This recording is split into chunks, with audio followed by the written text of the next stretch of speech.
المكتب التعاوني للدعوة والإرشاد وتوعية الجاليات بالشفاء يقدم الحمد لله رب العالمين والصلاة والسلام على رسوله الكريم أما بعد قال الله تبارك وتعالى في القرآن الكريم يا أيها الناس أنتم الفقراء إلى الله والله هو الغني الحميد۔ میرے بھائیوں، اس دنیا کے اندر ہر انسان کسی نہ کسی مصیبت یا پریشانی یا آفت کا شکار ہوتا ہے۔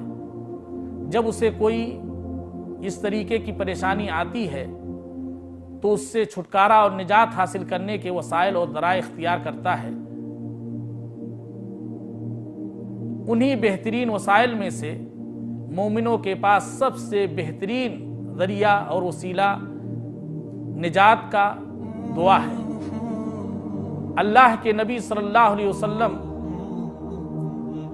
کو جب بھی کوئی آفت آتی تھی تو آپ صلی اللہ علیہ وسلم اللہ سے دعا کرتے تھے، یا حی یا قیوم برحمتک استغیث، اے زندہ قائم رہنے والے، میں تیری رحمت کا واسطہ دے کر کے تجھ سے مدد طلب کرتا ہوں۔ اور اسی طریقے سے اللہ تعالیٰ نے قرآن مجید کے اندر ہمیں اور آپ کو دعا کی طرف رغبت دلائی ہے، دعا کرنے کا حکم دیا ہے۔